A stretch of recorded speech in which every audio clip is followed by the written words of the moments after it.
Se existe virada de chave, eu acredito em continuidade de trabalho. Mas eu também tenho, historicamente, todos os títulos que um técnico pode ter na sua carreira. Eu tenho todos, com exceção de ser campeão mundial pela seleção brasileira. Os outros todos eu tenho. Mas tem uma coisa em comum. Sempre nesses títulos que eu conquistei, estando junto com a equipe, adversidades aconteceram. É isso que me deixou satisfeito, fora o resultado, esse desempenho e essa capacidade dela absorver situações difíceis. A gente tem uma situação que é o seguinte, e acontece muito em todos os setores da nossa sociedade.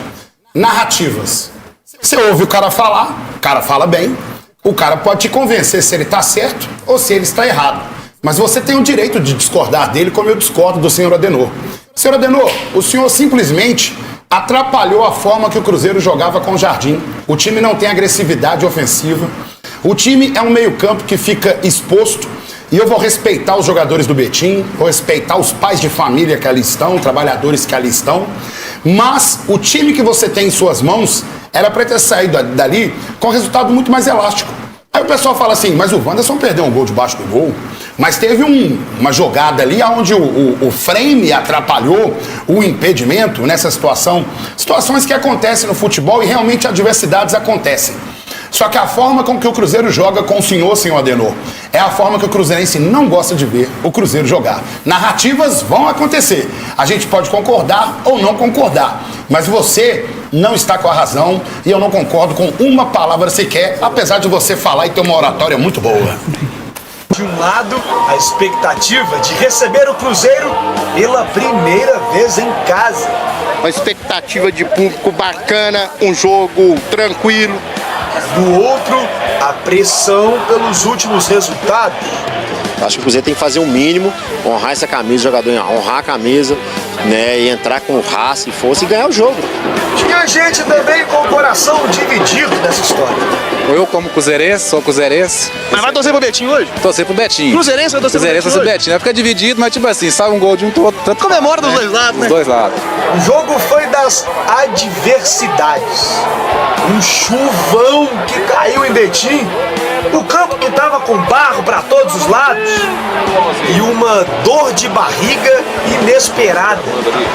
O Cássio precisou sair no meio do jogo para ir ao banheiro. Sabe pra quê, né? Não, nunca tinha visto. Eu já vi na internet, nunca aconteceu, mas é um momento que pode acontecer com todo mundo. Aconteceu e tá tudo bem. Como passou? Passou. O Cássio ainda salvou o Cruzeiro. Ficou mais leve, né? Nesse lance cara a cara com o Pedro Henrique, ele fechou o gol. Também contou com a sorte nessa bicicleta de Michael Rangel, que passou raspando a trave. O Cruzeiro dominou as ações de ataques. Chico da Costa chegou a abrir o placar logo aos 19 minutos do primeiro tempo, mas a arbitragem viu impedimento e anulou o gol. Eu tenho muitas dúvidas do impedimento, porque vi 3, 4, 5, 6 vezes e, na minha opinião, ele foi gol legal. Ainda na primeira etapa, Matheus Pereira deu um passe espetacular pro Vigia Real, deixou o colombiano cara a cara com o Jori, mas ele chutou para fora. Pro segundo tempo, o torcedor celeste sabia o que o time precisava fazer para sair com a vitória. Precisa que ele faça o nosso time atacar e ir pra frente, ser aquele time do Jardim, agressivo, na frente, voltar com energia, voltar com vontade, com garra. E o time voltou, pelo menos, com o pé na forma, ou melhor, a cabeça. Depois de 21 chutes nos acréscimos. No último lance, Arroio cruzou na medida para Matheus Pereira fazer o único gol do jogo. Essa jogada ela foi trabalhada, né? A gente vem trabalhando ela, tanto que o nosso gol também no clássico foi uma bola de quina. O gol do Matheus Pereira foi o do alívio, porque manteve o Cruzeiro na briga por uma vaga na próxima fase do estadual. E encerrou um jejum de 3 jogos sem vitória. Agora a Raposa está na segunda posição, a 2 pontos do Norte, o líder do Grupo C. Está todo mundo junto, entendendo o momento, entendendo que a gente precisava de uma vitória e comemorando tudo junto, porque é assim que a gente vai levar o Cruzeiro a vencer.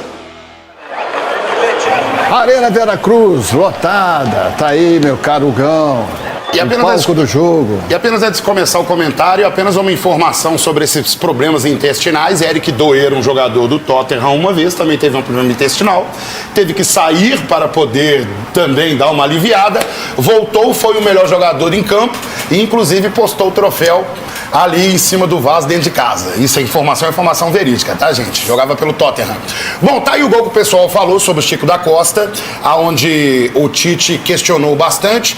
Mas, Tite, a gente pode questionar até mesmo o frame, pode questionar se foi impedimento ou não, mas eu vejo alguns torcedores do Cruzeiro defendendo o Tite.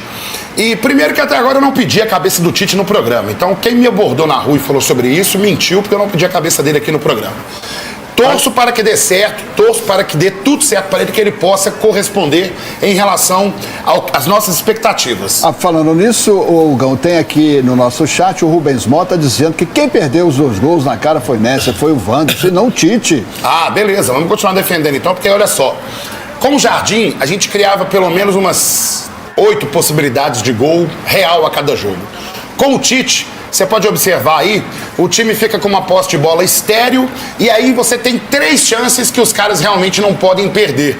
Então você não acha que realmente está perdendo uma característica de uma agressividade ofensiva? E aonde que fica a minha preocupação? Minha preocupação é o seguinte: o Cruzeiro termina o ano passado, mesmo eliminado pelo Corinthians na Copa do Brasil, com muita qualidade. Um time com o 3º lugar no Campeonato Brasileiro e semifinalista de uma Copa do Brasil. E começa um ano com muita dificuldade de dar continuidade para esse trabalho. E por isso essa é a minha cobrança sobre o Tite. Porque ele não vem de um trabalho ruim, ele não pega um trabalho ruim para reconstruir. Ele pega um trabalho bom para dar continuidade para esse trabalho. E aí o gol salvador do Matheus Pereira, aonde eu tenho que realmente ressaltar o valor dos jogadores que dentro de campo mudaram sua estratégia. Isso não é o senhor Adenor, isso foram os jogadores do Cruzeiro que mudaram sua estratégia em campo, deu para perceber eles se comunicando bastante. E aí o time se tornou agressivo e não propriamente uma decisão do Tite, que tem uma narrativa muito boa, mas eu não sou convencido por narrativas. Eu sou convencido por resultados e por aquilo que mostra, beleza? A gente sabia que hoje ia ser um jogo difícil, né? Como foi todos os outros. É normal, início de pré-temporada, quando a gente volta é assim mesmo, demora um pouquinho para pegar o ritmo. Mas eu acho que hoje foi um pouco mais fluiu um pouquinho mais, tivemos bastante oportunidade. Nos outros jogos também tivemos, e acho que nós hoje fomos persistentes até o final, e acho que fomos coroados no finalzinho com esse gol. E óbvio que é de suma importância pra gente e nos dá mais confiança. Mas eu acho que o principal do final do jogo foi que os jogadores do Cruzeiro começaram a entender que talvez o esquema do seu Adenor não estivesse funcionando, e aí eles começaram a, entre eles mesmos, ter uma comunicação melhor e uma aproximação dos jogadores de criação. Porque o que a gente percebe do time do Cruzeiro é que o time do Cruzeiro é um time que, nossa, sofre demais para poder se infiltrar no meio da defesa adversária.